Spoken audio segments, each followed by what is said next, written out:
Thunderstone Advance is not a new standalone expansion the way the Dragon Spire was. It is that also, but there is more. This is really Thunderstone 2.0, meaning that there are enough changes that have been made in the creation of this set here that now playing Thunderstone with this set is something different. It feels different. It is still similar enough that you realize you're playing Thunderstone and not something else, but you are definitely playing the new generation of Thunderstone. It is not playing the old Thunderstone with new cards. It is a quite different thing. In this review, I'm not going to cover the basics of Thunderstone again. I did it in a previous video, and there's just so much material out there that you can look at in case you want to have a general idea of how Thunderstone works. That I don't think I need to cover that again. What I'm going to tell you about today is about the new material that you find in here, the new ideas, the new concepts, and how those affect gameplay. Is Thunderstone 2.0 an improvement on the previous system? Is it not? Well, first let's see what the new things in this set are, and then I will convey my impressions to you. The first thing, as you notice when you open the box, is this mounted board, which is a new thing in the system if you knew the previous incarnations of the Thunderstone series. Before we only had a small board to organize the cards in the dungeon. Now we have a board to organize all the cards in the game. You still have an area where you will place the cards that will form the dungeon, but you also have a curse area and then a village area that will hold your heroes, weapons, items, spells, and villagers. Also, there's a column here to place the extra copies of the starting cards in case people want to purchase some extra ones. And there is an area to organize the familiar cards. And the familiar is a new type of card, and I'll talk about that later. What is interesting though is that this board is double-sided, and on the other side you have the same village, yes, but you have a different dungeon. On the side that I showed you earlier, you have your traditional Thunderstone dungeon, which has 3 areas for monsters and 2 points of penalty on your attack for each point of darkness that you cannot eliminate by using light items. Here we have a different dungeon that in fact has 4 ranks, and that means that there will be 4 monsters available out there at all times, and players will have better chances of finding a monster that they can actually defeat.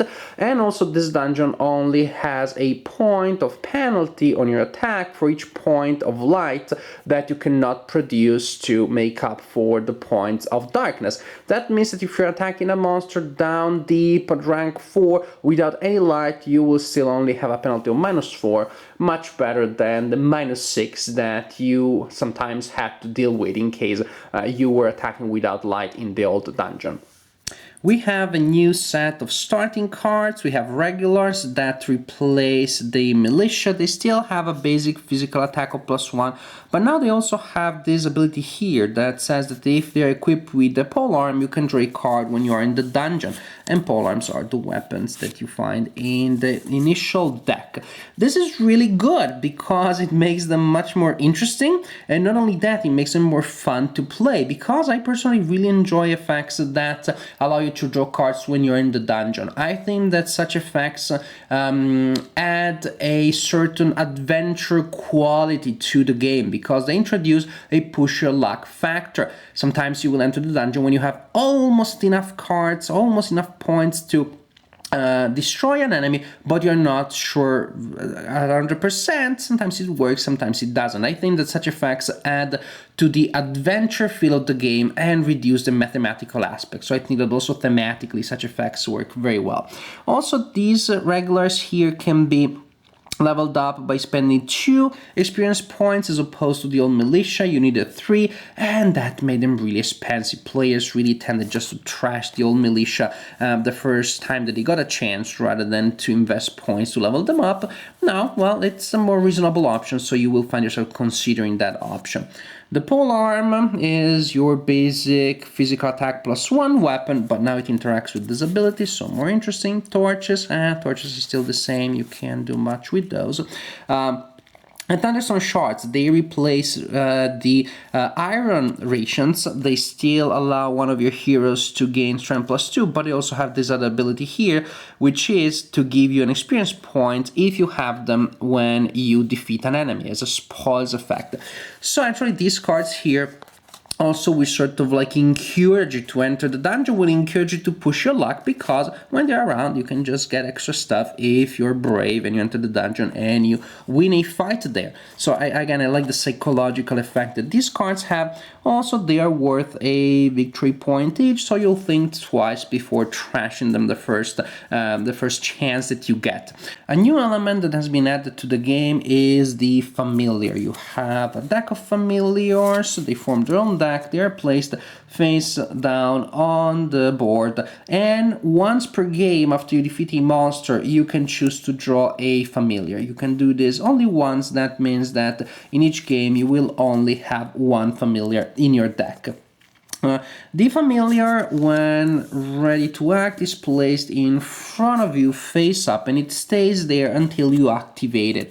The familiar requires experience points to be activated, but you do not need to spend them. You show them to the familiar is really impressed with your accomplishments and does stuff for you. When you choose to activate the familiar, you will be granted the advantage or advantages that correspond to the number of experience points that you have, and all the advantages that are cheaper than that. Meaning if you have 6 experience points, you can activate all 3 of these abilities. Even though, as you can see, you may not be able to use them all, because some may refer to the village and some may be used only in the dungeon. Still, interesting stuff. After you activate the familiar and you use the abilities, then the familiar goes to your discard pile. It will come back in your hand later and you can put him back again and you will restart the cycle that way. The familiars will grant you different types of things: destroy a villager, physical attack +1, cancel a battle effect, gain experience points, switch the positions of 2 adjacent monsters in the hall. They have different combinations of things that they can do for you. This game also comes with new monsters and a new way of organizing monsters. Monsters are not equally hard to eliminate as they used to be, but now they come in 3 levels of difficulty: level 1, level 2 and level 3. And in a standard game you will select a monster per level and you will shuffle them together. Of course there are different types of monsters for each level, and I guess that nothing really prevents you from having more easier or tougher dungeons just by choosing different combinations of levels of enemies. But again, in a standard game you have one level one type per level. And well, so this means that you have some enemies that will be easier to defeat, and that also means that since you have a combination of easier and harder to defeat, players will be able to start going into the dungeon much earlier than before, even if the beginner is just hunting the easier ones to kill, but at least you have that adventure, that option that is open from earlier in the game. And that, to me, is definitely a good new thing that we have here. And speaking about bad guys, now the game will end not when a player grabs the last Thunderstone, especially because there are no Thunderstones in this game, but the game will be over when a player defeats the final boss. There are 3 such bosses. You choose one randomly, shuffle it together with the last 10 cards of the deck, and when the guy comes out, if you fight it and defeat it, then you end the game. The second that the final boss is defeated, the game is over and you count victory points normally. I like it. I like this. I like the idea of ending the game with a final battle, which is tougher to win than the battles against the usual monsters, the average monsters in the hall. It just feels more climatic and it just feels more appropriate to the adventure sense of the story. I definitely like the idea of ending the game with a big final battle. And last but really not least, there is a new action that you can perform in your turn. Instead of going to the village or going to the dungeon or resting, now you can prepare. That means that you choose any number of cards from your hand and you put them on top of your deck. You discard the rest, you do nothing else, but you have prepared your deck, and now you have better chances of getting a good hand next time. This reduces the number of dead or semi-dead hands that you will receive. Many times when you play Thunderstone, you have a hand which is completely useless, only heroes or only weapons, or you're just 1 gold short from buying the thing that you want, or 1 point short from defeating the monster that you have been targeting for a while. Now you invest a turn, but you get a better chance of being able to accomplish what you want next turn. In the previous version, you get a dead or semi-hand, hand of cards now, and next turn maybe you'll get another one, and then another one. There's no way of improving your chances of getting good hands. Here you have that new decision that you can make, and I like the fact that it is still a decision. It is not a no-brainer. There's still a cost that you have to pay because you invest your entire turn doing so, but I think that this really not only does this make the game more effective, but just makes the game more engaging, because you have the sense that you're really doing something active to improve your situations. You really have the sense that you are creating a not long-term strategy, but a strategy that carries over from turn to turn. I think it is a good feel to add.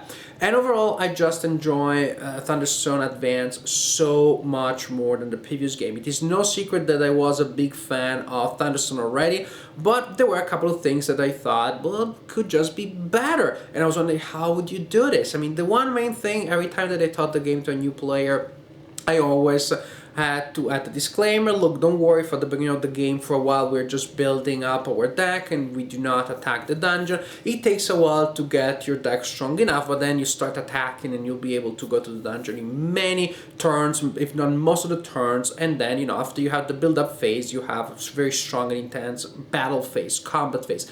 Now that is not an issue anymore. I do not need to convince new players that the game will be fun and full of action later, because it is fun that way and full of action from much earlier in the game, thanks to the dungeon that is less dark, better starting cards, monsters of different levels of difficulty. Now players can start going to the dungeon much earlier. They have that option, and the game therefore just feels more integrated, unified. You still have the sense of progression, your heroes level up and become stronger, but it is part of a more continuous experience, I feel, rather than fragmented into clearly identifiable different phases. If you never played Thunderstone, this is really the place to start. You should really pick up this set rather than some of the sets. If you know Thunderstone already, you will enjoy this one. I really think that you will see finally the potential of the game come to full life.